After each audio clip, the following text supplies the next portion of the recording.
Loh, kamu kenapa, Nak? Perut aku sakit, Bu. Kok bisa tiba-tiba sakit begitu? Iya, tadi aku lagi main di tempat tidur jadi superhero. Terus perutku sakit. Kamu lompat-lompat ya? Duh, mana kamu baru aja habis makan. Jangan-jangan kamu kena usus buntu. Duh, ibu jadi nggak tenang. Yuk kita berobat dulu ke dokter. Sobat Healthy, pernah nggak mendengar mitos loncat-loncat apalagi setelah makan itu bisa menyebabkan usus buntu? Bener nggak ya? Apa sih sebenarnya usus buntu itu? Jadi, usus buntu itu adalah organ yang berbentuk kantung, ukurannya sekitar 5 hingga 10 cm tersambung ke usus besar dari sisi kanan bawah perut. Istilah lainnya disebut juga sebagai umbai cacing. Nah, kantung yang sering disebut sebagai usus buntu sebenarnya adalah peradangan yang terjadi di area tersebut. Penyebab utama radang usus buntu adalah saat adanya benda kecil atau keras atau fekalit yang menyumbat organ usus buntu atau appendix dan tidak bisa keluar. Benda yang menyumbat usus buntu bervariasi, mulai dari kotoran, benda asing atau sesuatu di dalam tubuh yang tidak seharusnya ada atau sel kanker. Kemudian penyumbatan juga dapat disebabkan oleh infeksi, sehingga usus buntu dapat membengkak sebagai respons terhadap infeksi yang ada di dalam tubuh tersebut.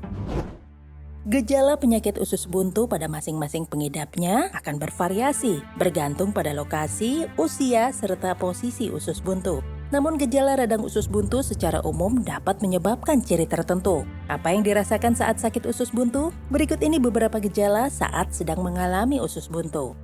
Rasa nyeri mendadak yang berawal pada sisi kanan perut bagian bawah, rasa nyeri tiba-tiba yang berawal pada sekitar pusar dan sering berpindah ke perut kanan bawah, rasa nyeri yang memburuk jika pengidapnya batuk, berjalan atau melakukan gerakan tiba-tiba lainnya, mual dan muntah, kehilangan selera makan, demam ringan yang dapat memburuk seiring perkembangan penyakit, sembelit atau diare, juga perut tembung. Lalu bagaimana ya cara mengobatinya? Setelah seseorang terdiagnosa penyakit usus buntu, dokter akan langsung memberikan penanganan meliputi yang pertama, konsumsi antibiotik. Pada sebagian kasus usus buntu yang ringan, dokter dapat meresepkan antibiotik untuk pengobatan usus buntu sehingga operasi tidak perlu dokter lakukan. Yang kedua, operasi. Pengobatan utama untuk mengatasi penyakit usus buntu melibatkan operasi pengangkatan usus buntu atau appendektomi. Takut kalau dioperasi. Tapi kalau nggak dioperasi, apa ya yang bisa terjadi?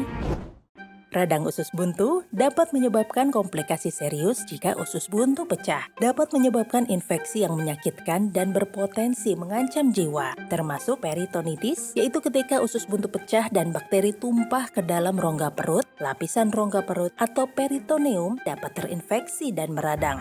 Kondisi peradangan ini dikenal sebagai peritonitis yang bisa sangat serius dan bahkan fatal.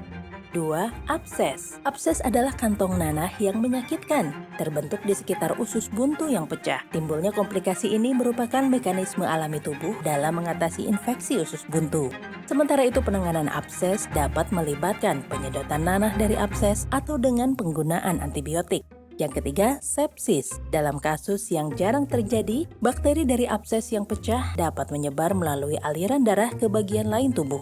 Ternyata radang usus buntu sangat mengerikan ya. Tapi sekarang kita tahu kalau lompat-lompat setelah makan tidak menyebabkan usus buntu.